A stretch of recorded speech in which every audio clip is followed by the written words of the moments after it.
So where actually are you at the moment? Because I thought you were home, like in the UK.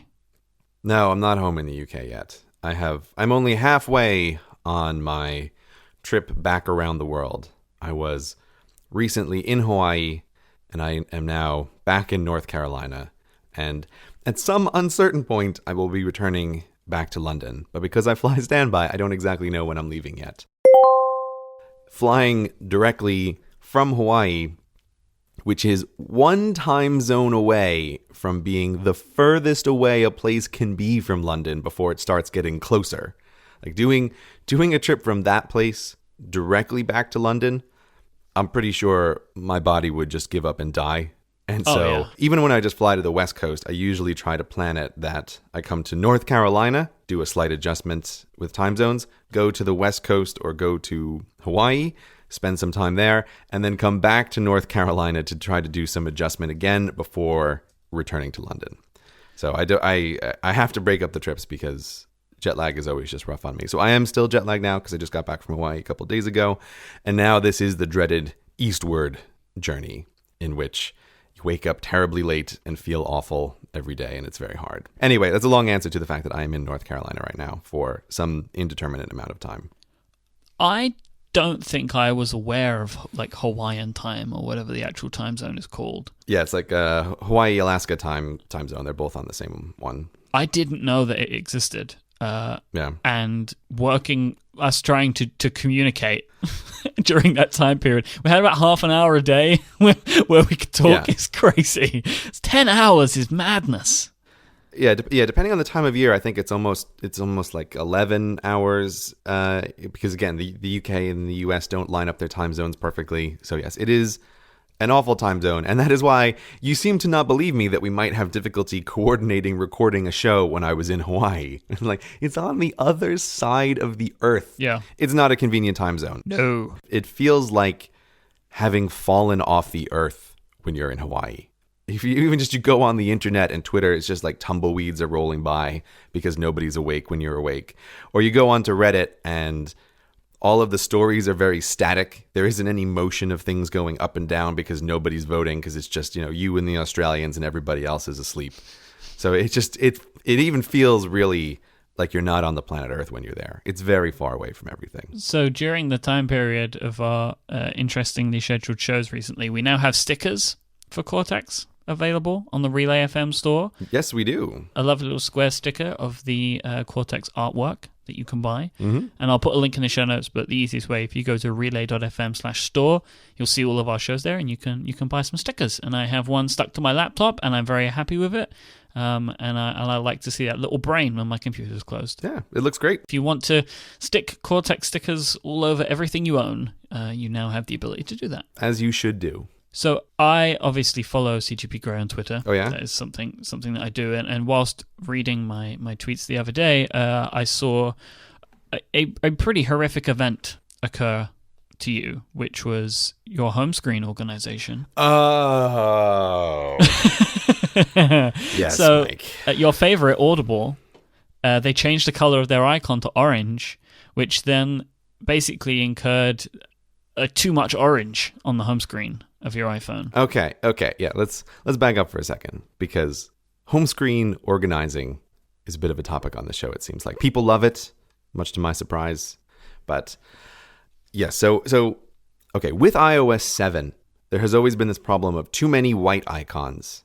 And I already have my home screen has too many white icons on it. I forget exactly what it is. But everybody's like, ooh, white looks so cool. No, it doesn't. It's a terrible icon color. But lots of things have chosen it. But it just so happens that orange is disproportionately represented on my home screen as well in proportion to the number of icons that actually have that as a color.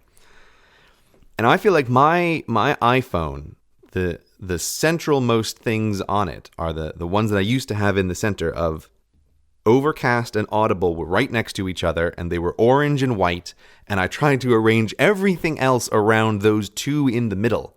so that it was like the colors were balanced nicely. It didn't look random, but it didn't look like there was too much of a pattern. I spent, as you can imagine, a lot of time just from the way I'm describing this, trying to get it to look this right. Yeah. It's and it's one of these funny things where I have a hard time even knowing what I mean by looking right. But people think like, oh, stripes. No, I hate stripes, or just little checker patterns. No, that's awful. It's very hard to get looking the way I feel is balanced because I don't even know exactly what I'm going for. I just play around with it until it looks right. But yeah, so Audible. I saw something about how Audible changed the icon color, and I thought, oh, thank goodness, because they've almost certainly chosen the standard, like Amazon yellow maybe, or, like Audible has sometimes used red as design elements. But no, they chose orange. But the worst thing about the orange, Myke, is that they chose an orange which clashes somehow with every other shade of orange I have ever seen. I think someone at Amazon must have thought, how can we make an orange that we are sure will look terrible next to every other shade of orange that has ever existed?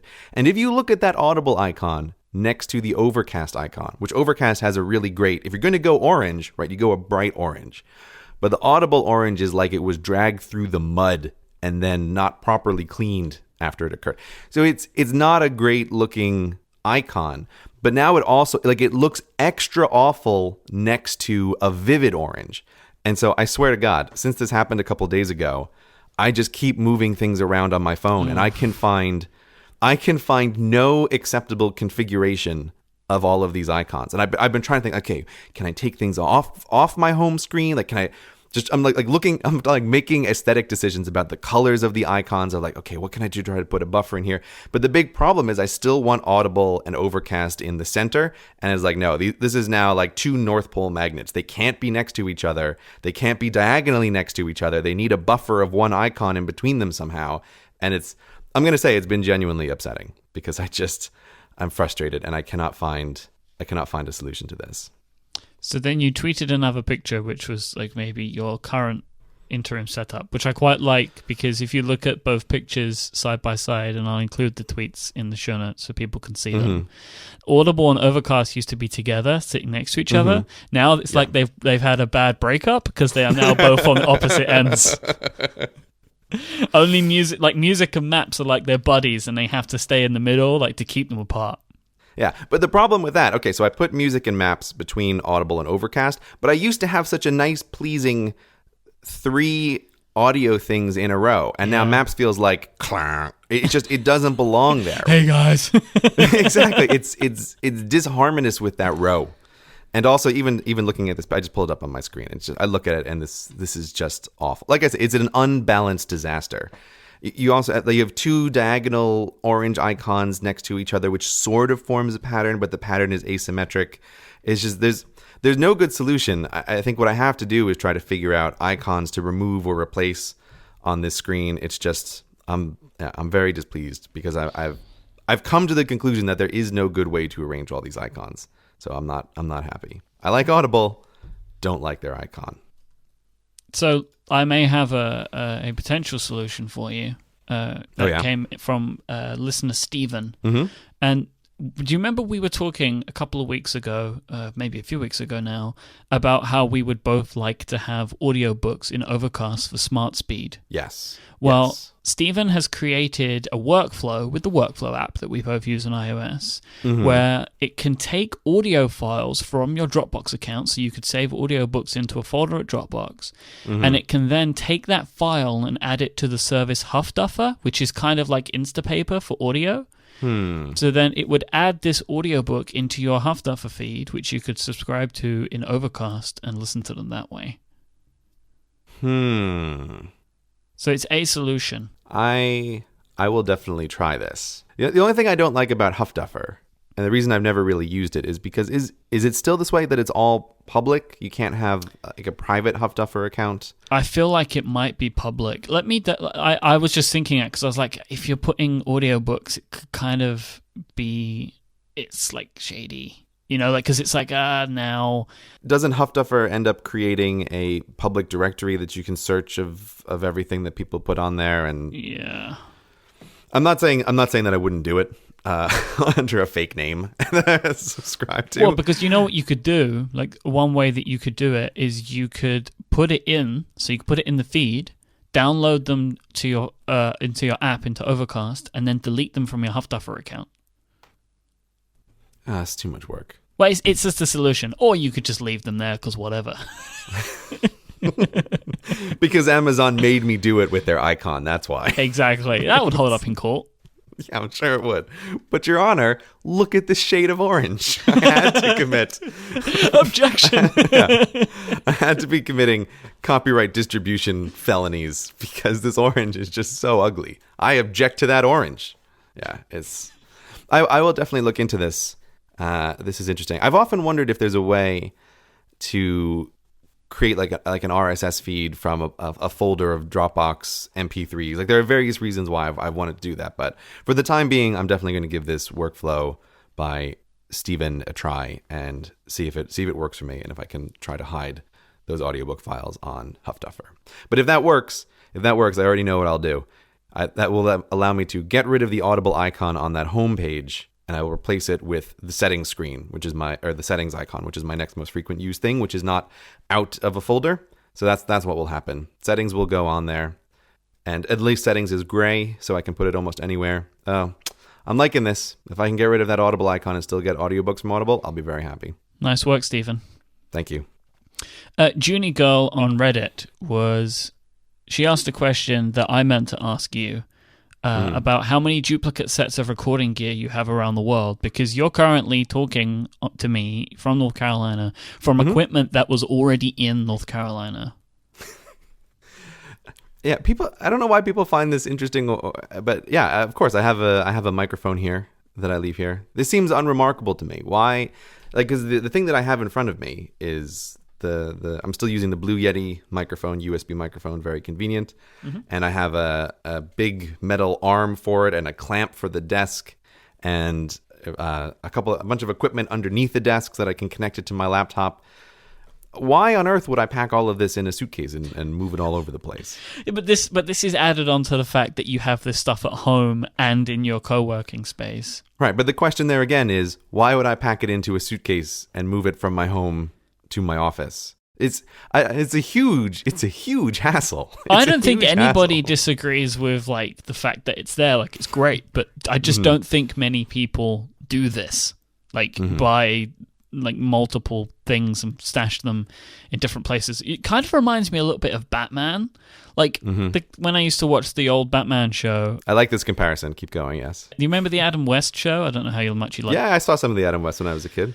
There was always like a scenario that he would find whatever he needed wherever he was. There was always like another bat cave, or like there was a bush which, well, it wasn't a real bush, but it had a motorcycle underneath, like the bat cycle. Or like he would need the bat boat and it would just be under the dock. Like, it was always just there. And this is what this reminds me of. That's exactly the way, if I was Batman, I would do the same thing. You would hide bat stuff everywhere that you possibly could so that you always have it available. You never know when you're going to need another batarang. That's very true. Yeah? You can't argue with that, Myke. I mean, one of the things I just to point out that I think makes this scenario a little bit different is I have a business, and this is business equipment. So like what we're doing right now, we're doing business at this very moment, Myke. And so I can have these as business expenses, and it always seems to me like a no-brainer.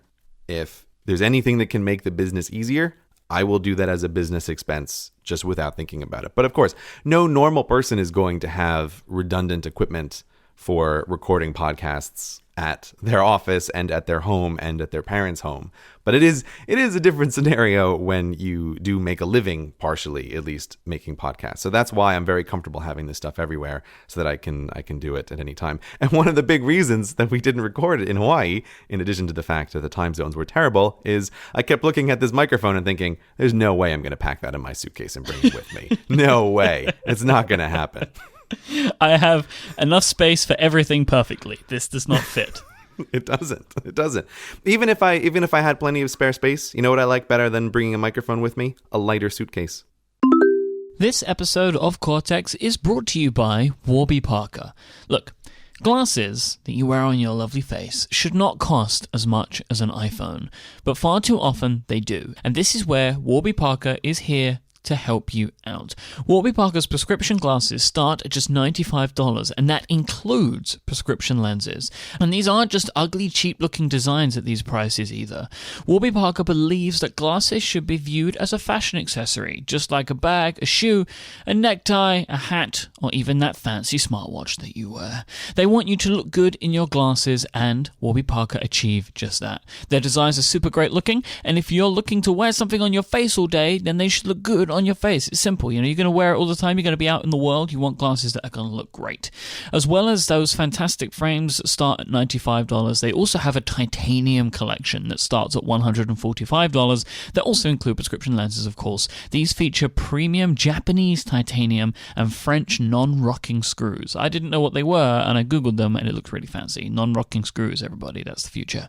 But all of Warby's glasses include anti-reflective and anti-glare coating. There is no additional cost for this. And all the glasses include a hard case and cleaning cloth too. There is no additional items you're going to need to purchase. You're going to be hard-pressed to find a deal this good anywhere else. But the best part about Warby Parker, the best part of their whole experience, is what they call the home try-on.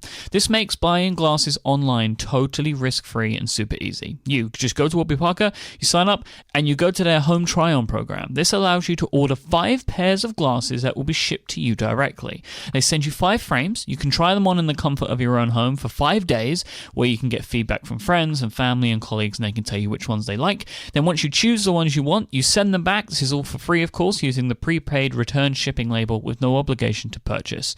So you just get a bunch of frames, you choose the ones that you want, you send them all back to Warby Parker, and then once you're happy, you place your order, and they will get started on putting those lovely prescription lenses into the frames of your choice, and you will have them back in your hands within 10 business days, and they usually arrive a lot faster than that. This is something super cool. They have such a great experience. Their frames look so good, as I said, and that home try-on really is something that's awesome. You're not just trying them on for a couple of minutes and looking in a mirror and an optometrist. You actually get to try them on and show friends and family members and get all of their opinions as well. So, go to warbyparker.com/Cortex to choose your 5 free home try-on frames. Once you're happy with what you've decided, send the frames back, choose your favorite pair, and order. By visiting that URL, you will also get free 3-day shipping on your final frame choice.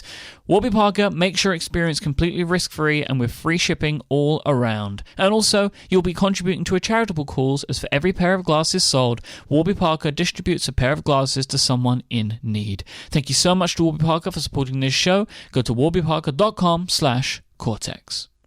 You have made another impact on my life that I'm not sure how comfortable I am with. Oh, yeah? What have I done? Prison Architect.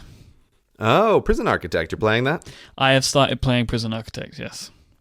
I didn't think you're much of a PC gamer guy. I thought No. you have like 1,000 consoles connected to your TV. I do, but this one wasn't available for any of them. However, it is coming to the iPad in October, which I'm very excited about, because whenever I play Prison Architect on my MacBook Pro sets on fire.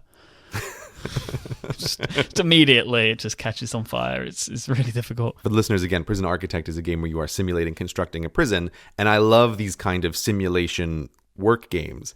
But one of the things I'm always aware of with them, that as technology has progressed, many of these simulation games don't have the most amazing graphics, but your computer will still run incredibly hot because it's trying to simulate the needs of 1,000 prisoners running around and how much food each and every one of them wants. So I always find it interesting that some of these games that are very simple graphically are still hugely demanding on the processor because of how many individual little elements they are simulating. So yes, it may look simple, but you're still going to need a pretty good computer to run some of these things. So I found the game very hard to get to grips with. It is not good at explaining what you need to do, like in any way. Like the tutorial is kind of pointless, and I failed horribly my first 2 times. Yeah, that's part of the game, is failing horribly right from the beginning. Did your prison burn down? Did you have a riot? I had a riot, yeah, but that wasn't on that one. So I basically was very stuck with the first 2 and decided that my favorite thing about this game is just the building of the prison. That's what I like to do. I like to build the prison. So I enabled unlimited money, which I'm sure probably upsets you. It does upset me. Because I like to just just start building a prison and iterate the design. However, I was really invested in building this prison and wasn't paying attention to the amount of prisoners that were being delivered to my prison every day. Right. And then I got into the situation where I had 60 cells and 90 prisoners. And then there was a terrible riot, which I couldn't stop. Right, which was entirely your fault. 100% right. my fault. So now my current prison, which I've just started building, I have unlimited money, naturally, and I have turned off failure. So, I like that. You turned off the game part of this. The part of the game where you can fail is now no longer active. All I want to do is just build a really beautiful prison. Right. That is how I approach this game. I just want to build a prison which is really nicely designed and everything works really well and it just functions good. Because when I'm playing these games, I'm doing similar tasks to you, like editing shows and stuff like that. So I want to have like the least amount of distraction.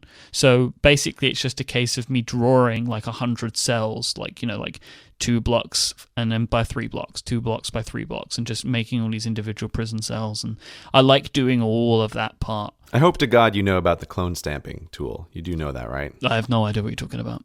Oh, God, Myke, it's like you're not even playing the same game. Well, they don't do anything to tell you about anything.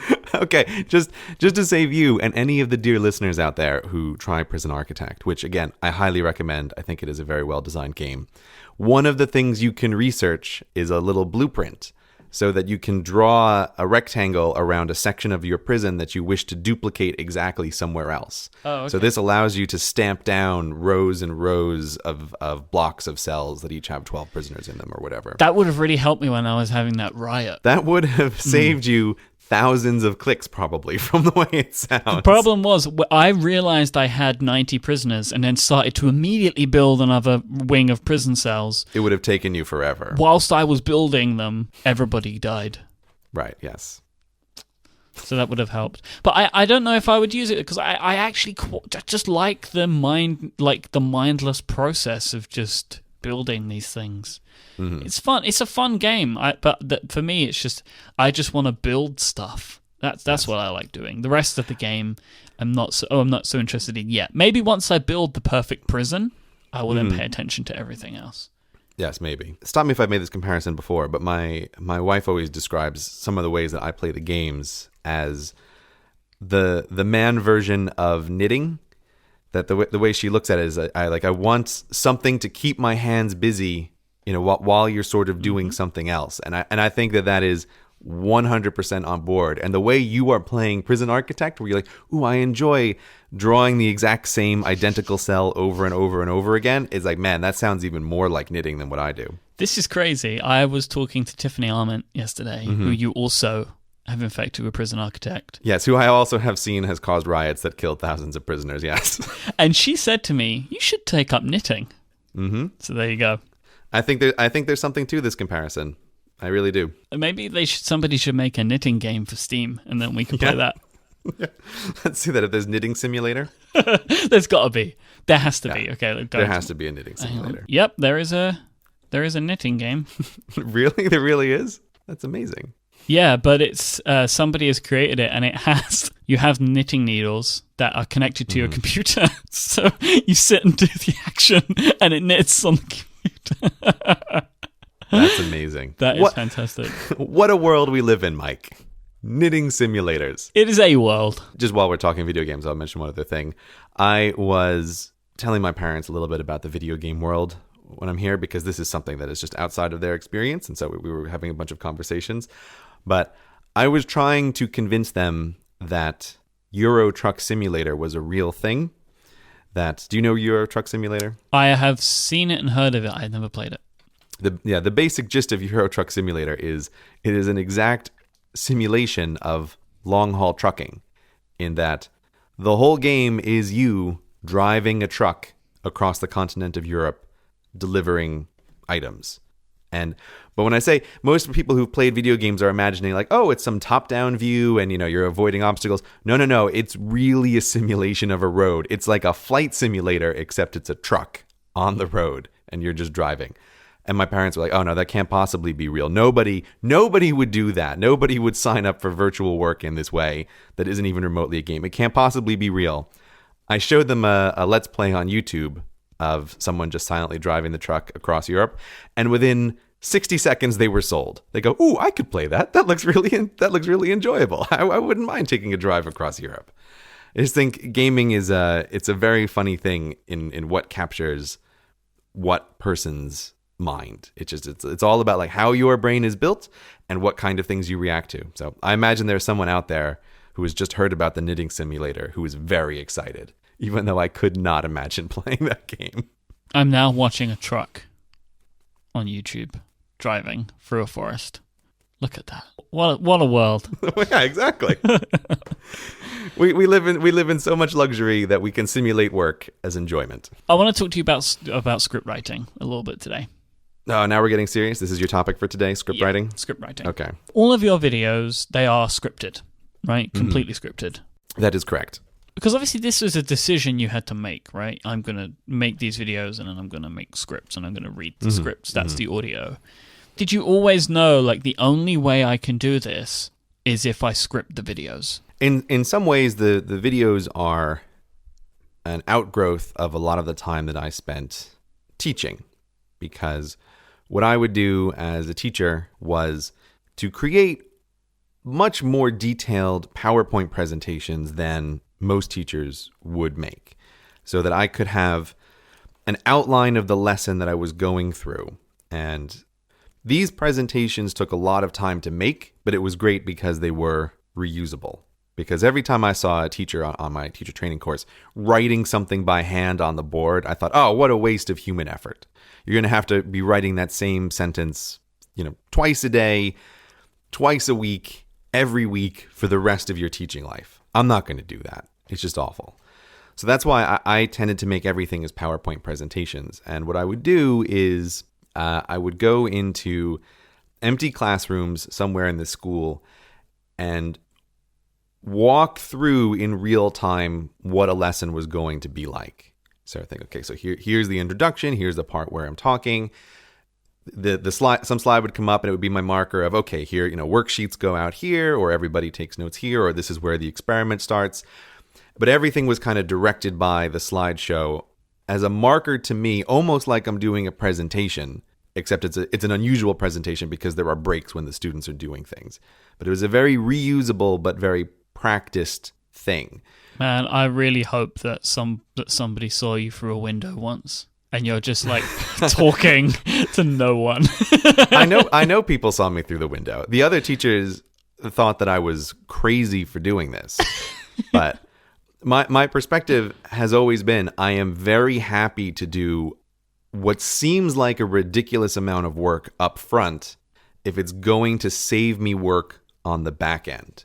Yep. And I think that trade-off is almost always worth it. Okay. And this was a case where in my later years as a teacher, these presentations were great because almost the only preparation I had to do for any lesson was, which PowerPoint file is it going to be? This one? Okay, great.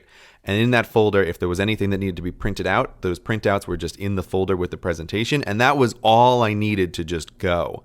I wouldn't even have to review the lesson ahead of time because the presentation was designed with speaker notes and other things to like prompt me about everything that I need to have on my mind when I'm going through this. And one of the things as well is I often had points in my notes for fake diversions. So the students would think that I was getting off track with some kind of story about whatever, but it was all planned. I never got off track unless I wanted to get off track, but the students would always think that I was getting off track. But I'd start to stumble over something and pretend like, this thing, there was also this thing, but you know what, I'm not sure we have time for that. But then the students would be like, no, what is it? And I was like, okay, well, looking at the clock, like pretending like I don't know how much time we have left, but I know exactly how much time we have left. Like, is there time to do it? Okay, let me quickly tell you this thing. But the whole point of like the diversion was because I had learned like, this part of the lesson is too long. Like the kids need a break at this point. And a pretend diversion feels very much like a break. and then we come back to the real lesson. It's like, okay, we got to get serious now because we've lost some time. But we haven't lost any time. Like, I knew about that ahead of time. So this is what I mean. Like, even the lessons that I gave were very well prepared. They weren't scripted. I didn't do things word for word because that's horrifically boring. But I knew, like, what are the beats of this lesson and how exactly do I want it to go? So I guess when you started to do this, there was no way you were going to do it other than, like, being completely prepared for everything you were going to say. Yes, that's exactly right. So if you watch the very first video that I did, that video was totally prepared in the same way that I would prepare a lesson, in that I made that almost entirely in Keynote, Apple's version of PowerPoint. Not writing a script with it, but thinking about it as, okay, I want to go through this thing, and what point do I want to sort of change the topic? When am I going to talk about things quickly? When am I not going to talk about things quickly? And that first presentation was extraordinarily presentation-like, in that I would just rehearse it over and over again, and I didn't have as many written notes. It wasn't completely memorized because some of the sections, like the countries, you couldn't possibly memorize those things. And as time went on, I added like more and more and more of an actual script around that. But I made that one like a presentation first. And so that one, and I think the first two voting videos I know were done in the same way. And that way of making a presentation or making a video in some ways I think is better, but it's way too time consuming once I've transitioned to doing this for a living now. Okay. If I still made videos the way I made the first one, it would take months for each of them because the first one took months to do. Is that because you're practicing them? Is that the problem? Is that why it takes so much longer? Yeah, it's like I'm practicing giving a presentation on a stage in front of a group of people. Right. And when I'm talking it out loud, you realize, oh, this part's a little boring. And what I'm doing then is, because I wasn't working with a script, I'm working with slides in Keynote. I would be rearranging slides in Keynotes, but also basically it was an animation first way of making a video. Start with the animations, and I'm like rearranging things and seeing how it's going to look on the screen and figuring out how the words go together at the same time. I do think that's a better way to make a presentation, because you can sometimes have really great overlaps of like, oh, I want exactly this on the screen while I'm saying these words, but it's just too time consuming. So as I made more and more videos, I eventually learned that one way to speed up production and still maintain high quality is to do it all script first, because it's much faster to change things in words when I'm not moving around slides or trying to change drawings or realizing that some drawing isn't going to work and I've just wasted a huge amount of time. So I lock down the words now first, and then the animations come later. Oh, okay. But I kind of did it reverse when I started. Or I should say, it's not exactly reverse, but I did it more together, of like looking at the animations as I'm thinking through what I'm going to do. But it's just too time consuming to do that. Yeah, no, that seems like the wrong way to do it now. Like to have everything ready and then speak over it. Like that is much harder to do on a more frequent basis, I think. Yeah, it's much harder to do. Especially to maintain like clarity and quality. Exactly. If you're doing presentations like I was making for school, my lessons were very time consuming to create, but it's still less, like it took less time to make a lesson than it did to make a video, because again, it does, like the exact thing that you say in front of a group of people doesn't matter, and you can always clarify. Like, it's a very different experience. Exactly. But so that's what I was doing in the beginning. Okay. But yeah, I'm very glad to have transitioned to script making now first, as the words get locked down, and then the animations. Like, I don't even really start on animations almost ever until the script is 90% done. So I want to talk about like how they get put together, like how you write them. So I assume that after you decide on an idea, the next part will be research. I assume that's the first part, right? Okay, no, it's actually kind of backwards. Okay. I don't understand.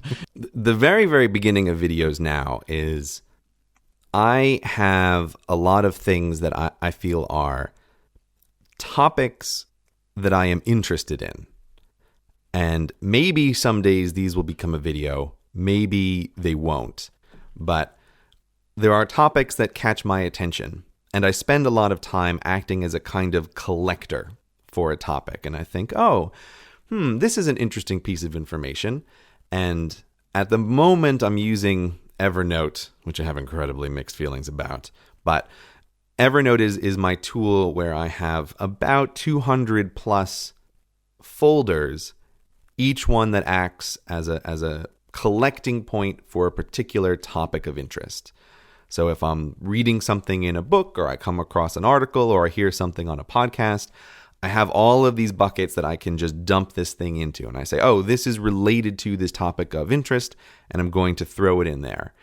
So it's actually, I end up kind of selecting from these collections when I'm thinking about making a video.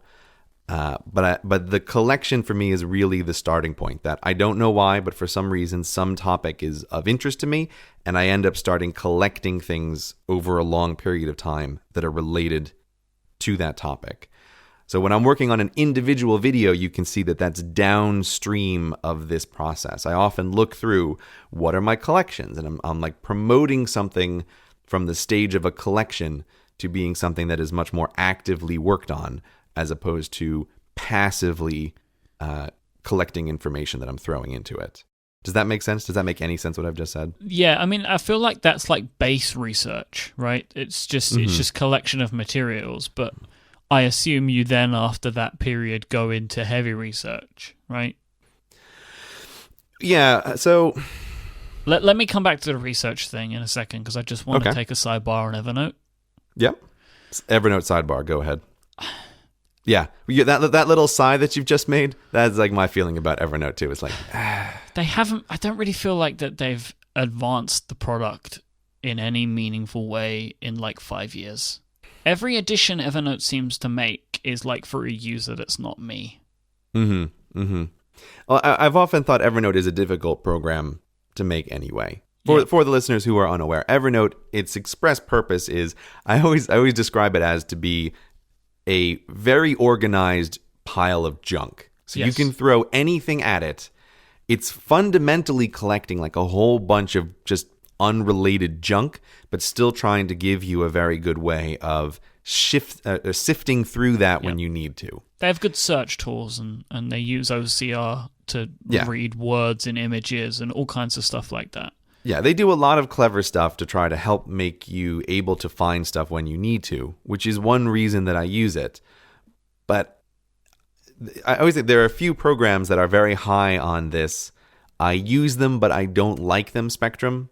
And Evernote is one of these programs for me that I use it a lot, but I sure don't like it. And I'm always scanning the horizon for some kind of alternative. I've never found anything that comes close, because I don't use Evernote as much as I used to anymore, because I tend to keep a lot of my things like this now in just plain text, right? Because as well, Evernote is like basically impossible to get your stuff out of. It's really hard. Yeah, no matter how much Evernote tells you, you can export stuff. It's like, no, you can export stuff in Evernote's custom XML format, which is also just impossible to deal with. It's like, export in gigantic quotation marks. I don't like that there's a lock-in there. Yep. If I could do everything in just plain text, I would, and I used to. But as time has gone on, I want to be able to throw more things like MP3s and infographics and all kinds of stuff in there.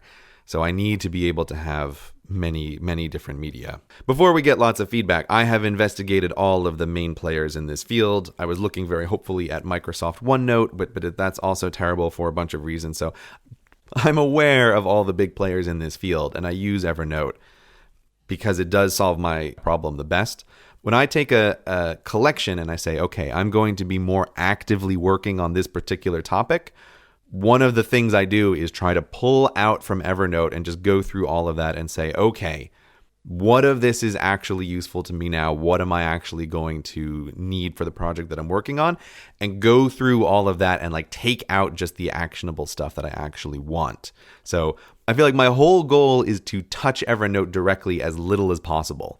I'm sending things to it, and then when I need them, I'm removing them from Evernote. But it is very rarely actually open on my screen, except for this brief phase where it's like, okay, I'm going to extract from you what I need and put it in a text file that is going to eventually become my script. Like that's the way that I use it.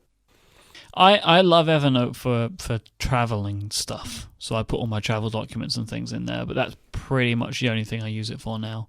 Because I'm just not confident to put a lot of really important things in there anymore. Yeah, but for you, that system, I can't think of anything else that would be better. So with the way that you're collecting, Evernote is the way to do it. Because as well, one of the other great things, I think probably the best thing about Evernote is it's everywhere. Yes. That's one of the things I really like. If Evernote went away today, I would probably do my best to recreate as much of this as I could using folders in Dropbox. I wouldn't go to one of the other alternatives, but yeah, I do use Evernote, but reluctantly is the bottom line. Sorry, Evernote CEO, who's brand new. This episode of Cortex is brought to you once again by Harvest. If you're a freelancer or part of a team and you have client work, you know just how tricky and annoying it can be to both track your time and send out the invoices that you need so you can get paid. Well, this is where Harvest can help you.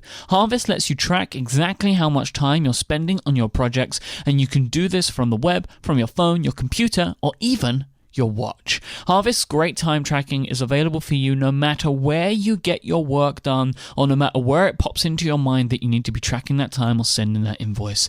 This makes sure that you'll never lose track of anything. You want that time to be logged. You want that money to be counted, and you want all those invoices to be sent, and this is what Harvest will help you with. When it comes time to bill your clients, Harvest lets you take those tracked hours and easily create and send beautiful invoices. They can be customized with your own company logo to make sure that everything both looks and feels super professional. Once you send that invoice out, you also want to be paid as quickly as possible. You want to make it as easy as you can for people to pay you immediately. And Harvest helps make that happen as it integrates with PayPal and Stripe so you can accept online payments on those invoices to help you get paid faster. They also feature multi-currency support in case you're billing overseas. That's really helpful for me. And also automated invoices in case you need to just be sending the same thing over and over every week, every month, every year. Harvest have really built a full package for people that need to track time and get paid. They do this with great looking apps that are a pleasure to use by giving you the powerful reporting tools that you need to keep up to date with what's going on in your business, and also by helping you go paperless with great expenses tracking. I'm super impressed with what Harvest offers. It really is a full package, and if you're the type of person that needs this kind of thing, I am sure that they're going to make you happy. To get started with Harvest, go to getharvest.com, getharvest.com, and create an account. The first month is free, but you can save 50% off the next month by entering the coupon code CORTEX at checkout. Don't forget that. Thank you so much to Harvest for their support of this show. Let's get back to the research part. Mm-hmm. So I assume that once a topic has been lifted out of Evernote and to be advanced, yes, I assume that you then, when you start thinking about writing the script, you have to start more detailed research. Yeah. So there's an intermediate stage we can kind of skip here, where things are what are called a zeroth draft. We'll skip that for the moment. We'll talk about videos that I'm actively working on, of which there are usually 2 or 3 that I think of. I'm actively working on these things. And yes, at that stage, I do set aside dedicated time to take all of this stuff that I've gotten, that I've been collecting over maybe possibly years, because I think my oldest notebook goes back to 2011 for a topic that I want to do that I've been collecting stuff on. Whoa. Yeah, that 2011 topic is one of these topics where the more I research about it, I feel like the less I know, which is why that topic has been for so long. Yeah, that's a topic that the more I research, I feel like the less I know. But anyway, when I have just all of this like random stuff that has collected over the years, but very often there are lots of holes in that collection because I haven't been actively trying to look through whatever the topic is. Mm-hmm. So I do set aside dedicated time to research the topic as fully as is reasonable. And it's a bit hard to describe this process because it feels very like people always ask, how do you know what sources to trust or what do you think is reliable? And it's the only thing I can honestly say is I feel like I've developed a sense of this over time about like where do you want to stop with trying to verify if something is true?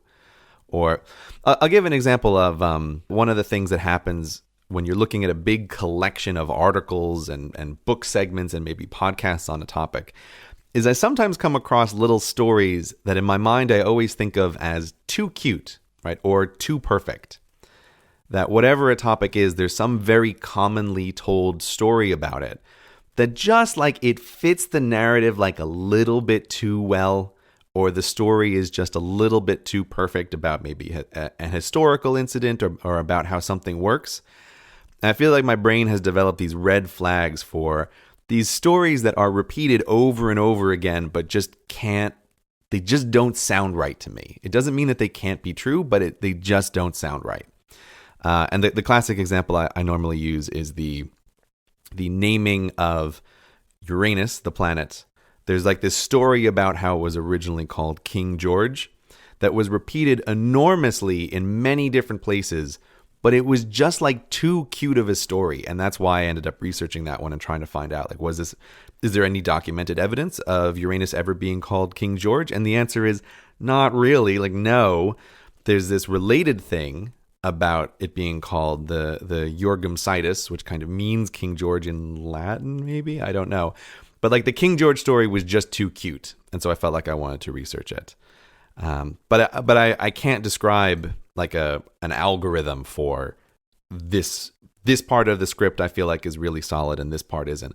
I try to verify everything, but you always have to stop somewhere. You know, where do you want to stop with research? And that I don't have a good answer to. How do I know precisely when to stop? By this point, do you have like trusted sources, like people and or places that you go for your research? Yeah, one of the things I try to do now that I've gotten a little bit better about doing is when a script is about 80% done, I try very hard to reach out to domain experts to have them review it before the script goes any further. It is one of the most satisfying parts of my work is to send off a script to someone who is an expert in the field, asking for their input, and they come back saying that there aren't any major errors. Like, that is always hugely satisfying when I feel like, okay, that is a good indication that my system, even though it's a bit vague about research, is up to task, that an expert in an area will agree with me that there are no major errors in the script. What usually comes back is, and this is where judgment calls always come into place, is some question about detail or simplification, or like I've jumped over some step. And I always feel like that's a judgment call that has to be made about length of video versus detail of video. Yeah, that's a narrator's decision, basically. Yeah, that's exactly right. So I guess what I'm trying to say is I don't always follow all of the feedback that comes back from the domain experts when I feel like we have a disagreement over the way the narration is going to go. Right. And that's always the biggest complaint is people say, oh, you left out this detail. And again, it's like, yes, I left out the part where the universe was created up until this point. Like, you can't talk about everything. But it is very, very rare. That's your job, right? That is your domain, like the Yes. understanding of the narrative and telling the story. Yeah. But so I'm just very pleased that it is quite rare that they'll come back and say, you know, this is just a straight up error, or this didn't happen in this way. But I feel a lot better when I can have a domain expert review the script before I move any further along with it. Now, the thing with the writing is a lot of people say, they go, why don't you approach the expert first and save yourself a lot of trouble with the research? Which seems like a really reasonable question that I get asked a lot. And my reply is that I have found that being confused and frustrated about a topic is a fundamental part of writing about that topic. That you sometimes don't know what parts are going to trip you up if someone just explains it to you right from the start. So I often make notes when I'm writing about which part of this am I having trouble understanding. And those things are really valuable because in the very final drafts, I often feel like, oh, I completely understand this topic. But I make sure to look at the notes of what past me was confused about and try to think, okay, how can current me write this in a way so that the first time someone sees it, it makes more sense, or it anticipates the questions or the problems that I had at particular points. So that's why I go to the experts at the end rather than at the beginning. Because if they just explain it to you in their way, and then you just take it as read, you might not be able to then explain it in a coherent way for people watching the videos. Yeah, or what can just happen is that somebody else's way of explaining it gets in your mind, and it seems like it's the only or best way to explain something. Okay. Right? This is one of the reasons why I try to avoid other people's videos on topics that I want to cover. Yes. Because a really good analogy that someone makes will lodge in your brain, and it will prevent you from creating your own different analogy. Yeah, I call that brain pollution. Yeah, that's a good way to put it. Because I used to, a lot more than I do now, like interview people about their work and their projects. Kind of like a little bit about what we do here, basically. And I did actually go through one of these scenarios recently where I wanted to talk to you about, I can't remember what it was, to talk to you about something that I believed you were going to bring up on Hello Internet, so I didn't listen to that topic until afterwards. Right.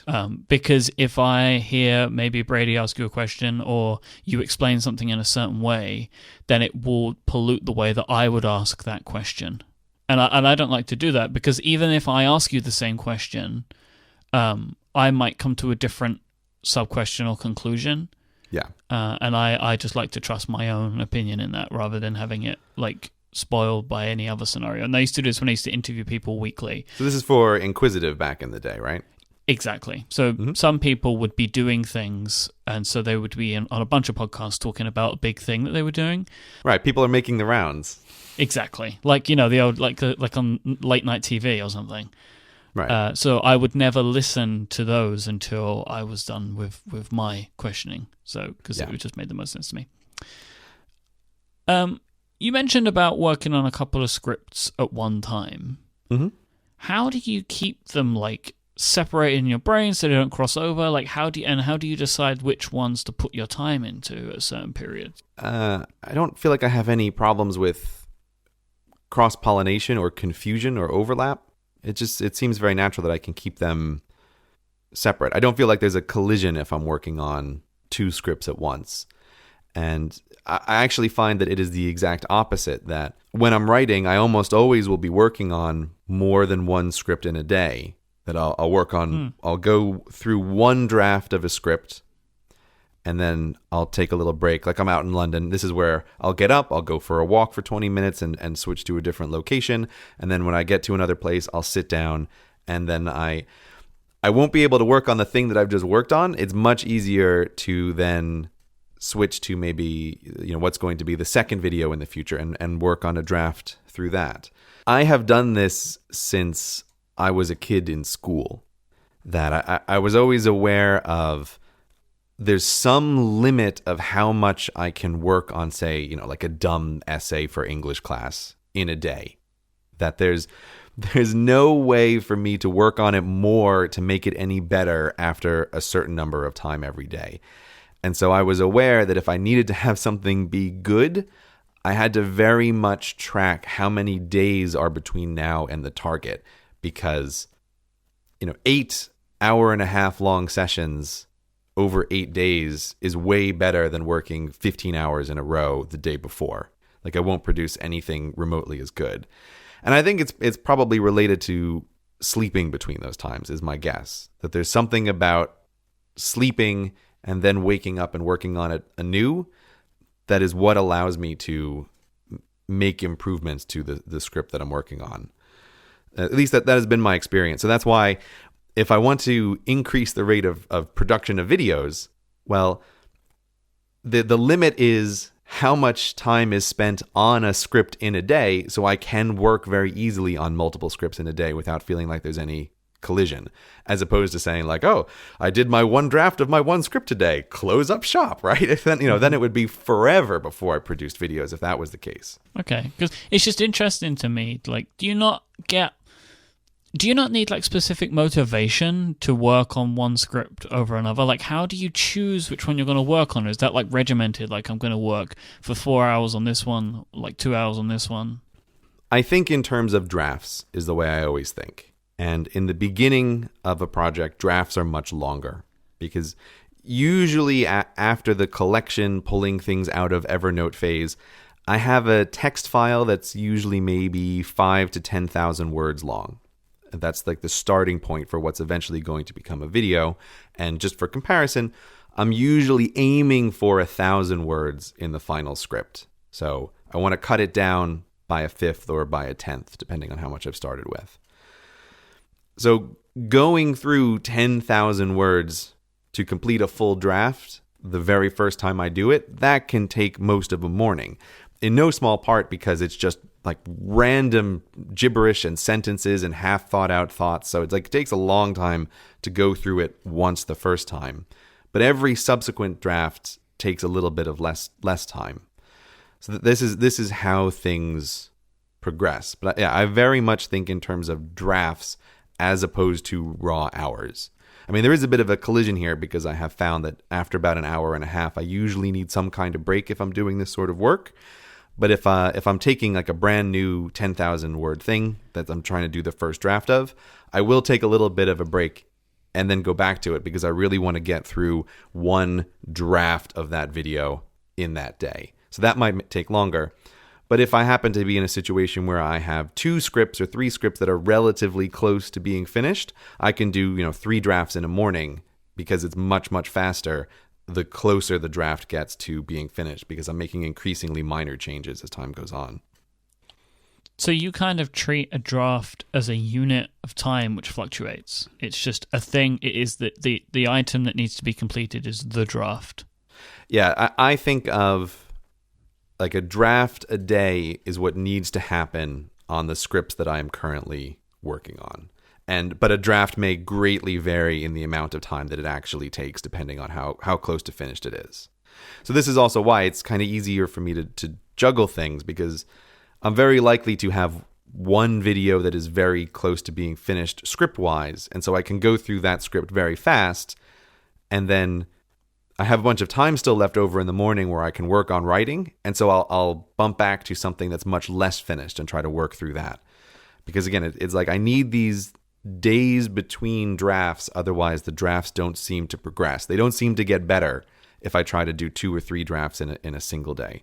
The only exception to this that I have found is doing a script out loud. So say going to my office when nobody is around at night and reading the script out loud, my brain seems to count as a totally different thing. So as I get close to the end, I'm technically often doing 2 drafts on a script because I'm doing writing in the morning and then reading it out loud in the evening. And then I'm very much focused on how does this sound, right? What is the rhythm of this sentence, which feels very different from when I'm typing or writing by hand, which feels much more like how do I explain this thing? What facts need to go where? It's like 2 different mental phases that allows me to squeeze out a few more drafts per day as I get closer to the end. So you don't actually start speaking the script until it's nearly finished, basically. I would say I probably can't start speaking the script until halfway through because it's just a mess. Like it's not even remotely in any state where it could be spoken out loud. Because I often have big quoted sections that I've pulled from other articles. It's like, oh, okay, here's 2 paragraphs from some article that I want to be able to try to say in a sentence, but I want to look at the original so I don't forget, like, what was the actual thing that the person was saying? Like, how can I summarize that or how can I simplify that down? So it often can't be spoken through in any useful way until much, much closer to the end. So what app are these big text documents in? I use Editorial on my iPad as my primary writing environment. And if I'm on my computer, I will use Byword. But I'm a big fan of the minimal writing environment. I mean, Editorial can do a million things, but it can still just look minimal. And the dark background, light text is absolutely vital for me because of a small eye problem that I have. So those are my main concerns when I'm selecting text editors. Minimal looking, dark background, light text. Well, obviously, editorial has a bunch of really powerful stuff as well, right? Which must make it even greater. Editorial has so many powerful features, none of which I use. I use it because I like that shade of dark, dark blue. Hey, whatever works, man. It's not orange. Yeah, exactly. Do you write outlines, or do you just write straight into like paragraphs? You know what outlines are for? Outlines are for school, and you make them after the fact. Outlines are for podcasts, my friend. That's what they're for. Okay, but you're not writing something. You do outlines for the podcast, and yes, that's totally useful, very good, and you make very in-depth outlines. But I don't know really anybody who uses outlines who isn't writing something that is book length. Right? At book length, it can become a very different thing, because then the unit of writing is almost like the length of my script, 1,000-word or a 2,000-word segment. And then you need some superstructure to hold it all together. But for something that's ultimately going to be 1,000 or 2,000 words, an outline is just a total waste of time. It's like way more infrastructure than you really need. I know people that do use them for large pieces. So like when Federico goes to write his like 10,000 word reviews of apps and stuff, he uses mind maps. Mm-hmm. I think he uses an app called iThoughts to do those, and they can also generate outlines from the mind maps. Yeah. But I guess it does make sense why you don't do those, considering the pieces are actually quite small, aren't they? Right. Like 1,000 words. Right. I just think of, essays in school where the essay is not going to be 10,000 words when you're in high school and you're writing something dumb for English class. But even then, they're like, oh, why don't you write an outline for what you're going to write? It's like, because it's way more work and it's not useful at all. And I think like many, many people I have spoken to, you just write the essay and then you write the outline afterward and hand the outline to your teacher first and go, oh, this is what I'm going to write. But you're actually doing the whole thing backwards because it's not helpful. But if you're writing something 10,000 words, that's the breaking point at which I can see where an outline becomes useful, because the only time I have ever sort of kind of used an outline was for the 15-minute Humans Need Not Apply video, which is now 4 or 5 times longer than most of the videos I normally make. And that was one where I felt like, oh, this is big enough and there are enough things that I used a Omni Outliner, and I was actually writing the script in Omni Outliner because I could do headings for this is the part where I'm talking about autos, and then this is the part where I talk about creative work, and this is the part where I'm talking about flour mills. And I could rearrange the top level outlines, which would move around big chunks of the script underneath them. And that was the only time I found it really useful, because I was having a very hard time figuring out the order that I wanted to talk about things. Right. And at that level, an outline was useful. So with a tool like that, you're able to do that stuff. Like, oh, this entire section needs to move. I'll just drag and drop it. That's exactly right. That's where it is useful for me. So I'm not saying outlines are useless under all circumstances, but where most people would have come across them, which is relatively short essays in school, they seem useless because they are useless in that scenario. But I feel like if you are working on something big enough that you feel like you need an outline, you know that. But you don't need an outline for the vast majority of short pieces. And I know people talk about mind maps. Maybe it's just me, but I have never found a mind map useful. They're just...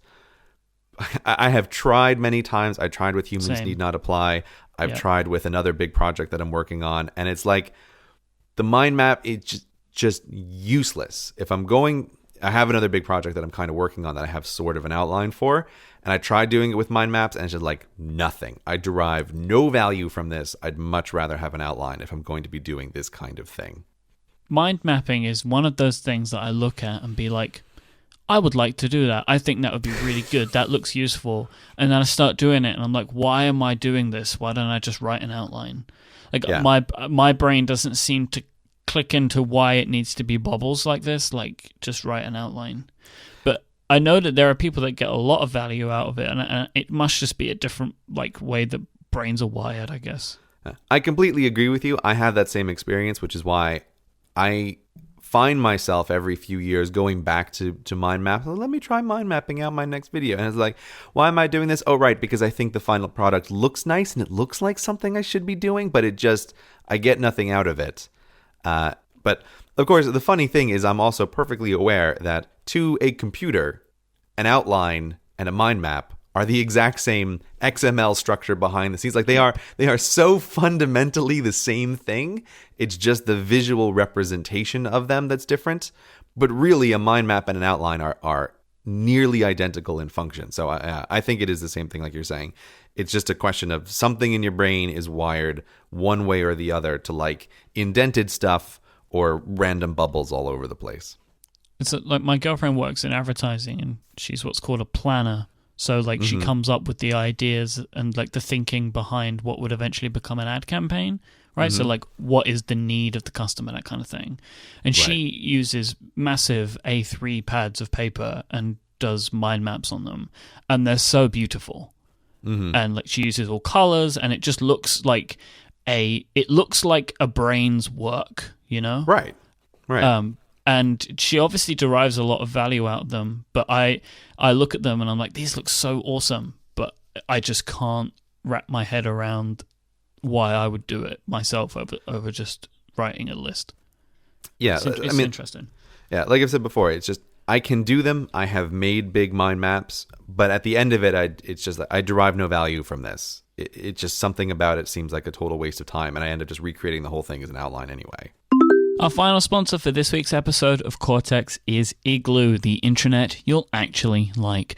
With Igloo, you no longer have to be chained to your desk to get your work done. You're able to manage your task lists while strolling through a meadow on a lovely summer's day. You can share status updates from your phone as you're waiting for your car to be fixed or something like that. Or you can access the latest version of a file from home in the garden whilst having a lovely sip of lemonade on a great day. If you've ever looked at your intranet and thought whoever designed this must truly hate me and everyone I know, well, those days are over.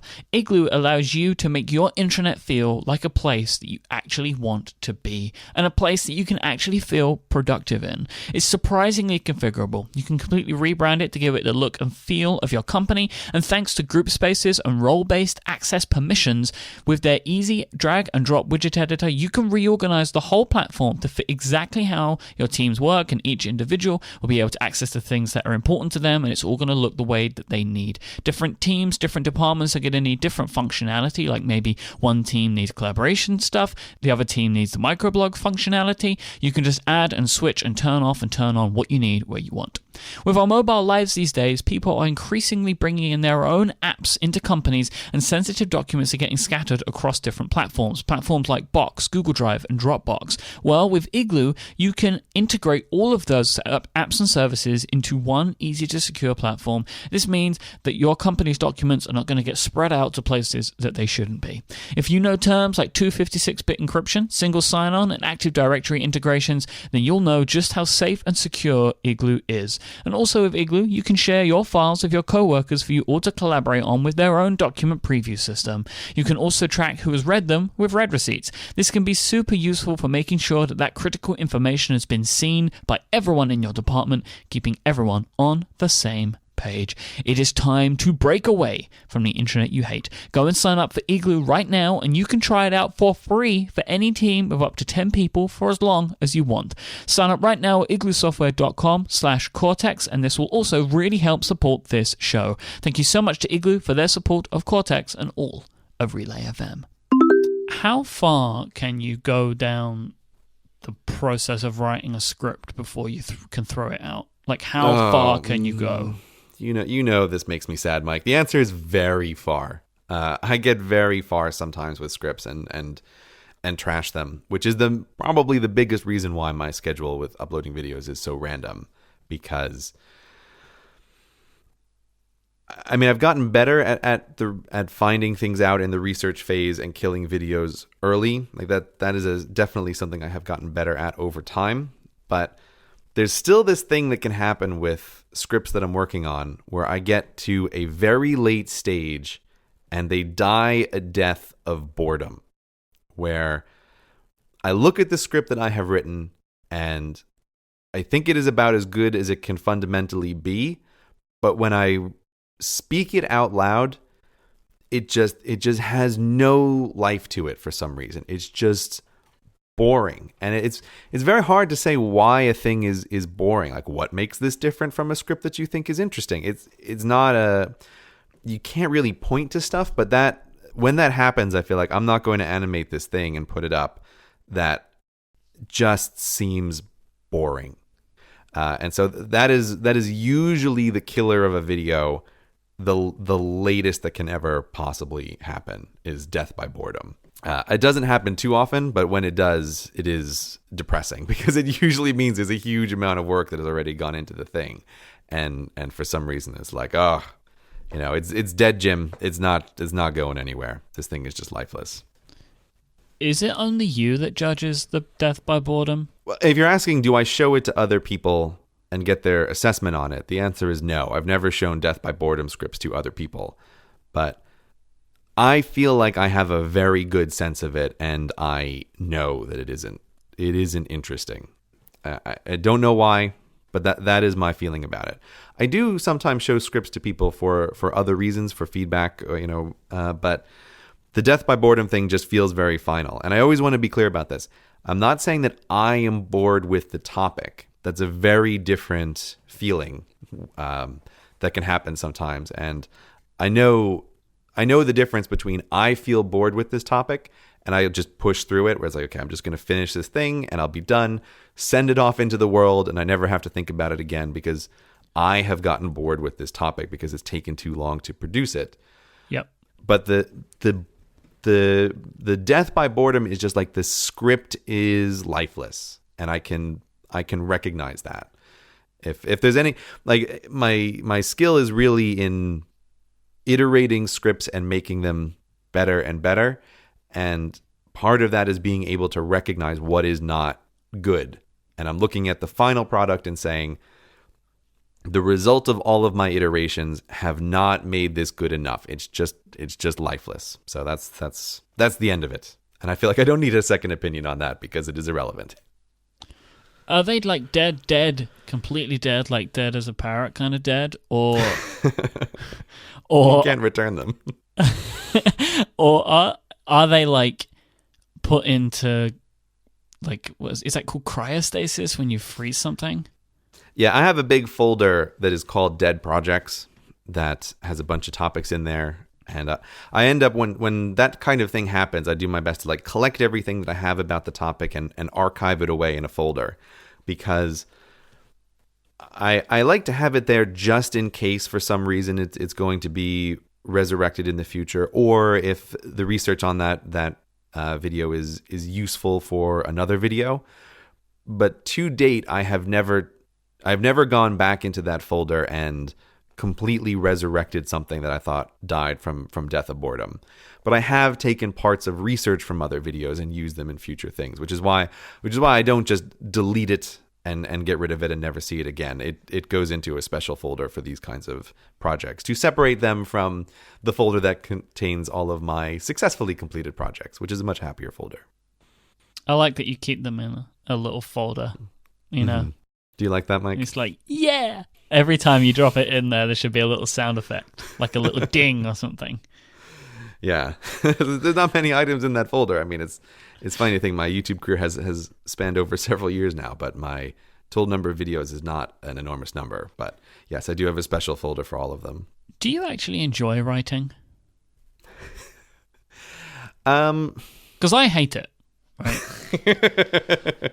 So, I, like many people that I know, many people I know have successful blogs, or they have blogs that they keep updated frequently whilst doing other projects, you know. Like, you know, I know people that make their living from their blogs, and I know some people that, like, they make money from podcasting and they have a blog on the side as just another outlet. I tried blogging for many years before I came to podcasting, and even since, I've always, every now and then I get the idea of starting a blog again. But fundamentally, like, one of the reasons that I do this speaking stuff is because I hate the writing process. So I've been working on an article for a website over the last couple of weeks, So a site that I read and like called iMore have asked me to do a little article for them, and it's been like torture. It's just been so difficult for me. Like, I think I've written the article 4 times. Like, and they've all been completely different. Like, it's not like they're drafts, because each of those have had drafts. And it's just, I find the whole process to be so difficult because I agonize over every word. Now, I know that this stuff isn't necessarily getting published, but so like people aren't reading it, but you're still going to do the same kind of idea because you agonize over it in a different way because of how it sounds. But I just find the process of writing to be so difficult and tedious for me.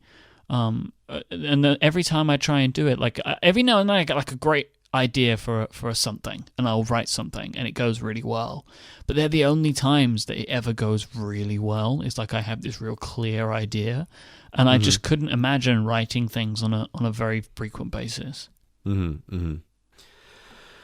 Yeah, I mean, it's in some ways I'm in a similar situation because I always feel like I should write more for my website. Like occasionally I post articles up there about something that I've written, but it's not very often.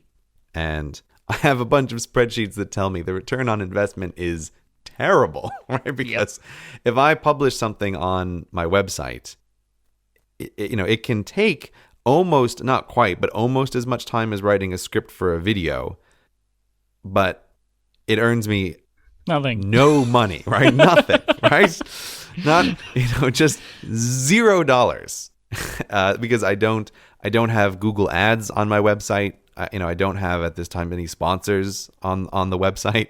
So it is very literally zero money, which is why the few things that I have written as articles on my websites are biased toward I'm really irritated about something and I almost feel like I can't not write this article because I'm angry. It's like I don't even want to write this thing, but I'm just kind of angry. But nonetheless, I feel like I should write more for my website. I should write more articles, but I don't. I don't, because it's so time consuming. And when you're asking straight up, like, do I like writing? I think the best way to say is that in the book that I'm always recommending to people graduating from college, So Good They Can't Ignore You by Cal Newport, he talks in there about craft skills, about the kinds of skills that you can think of as craft work.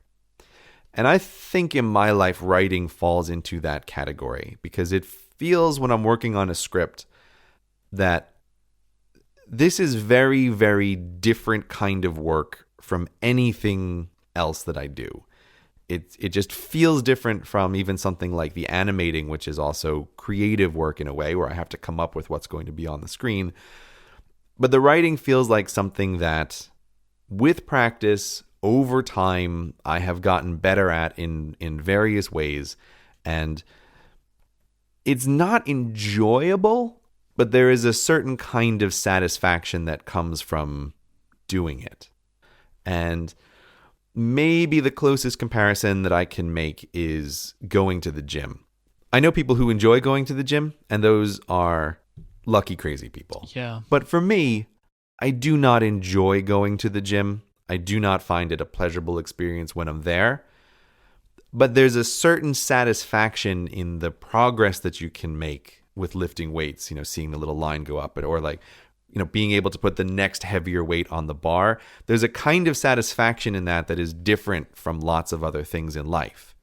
And also, much like writing, sometimes the best feeling is, boy, I went to the gym several hours ago, and don't I feel awesome? And writing can be the same way. It's like, boy, I had an amazing writing session this morning, and I feel great all day when things go really well with the writing.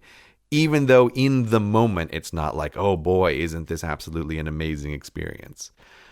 So that's why I would not go so far as to say that like I dislike writing.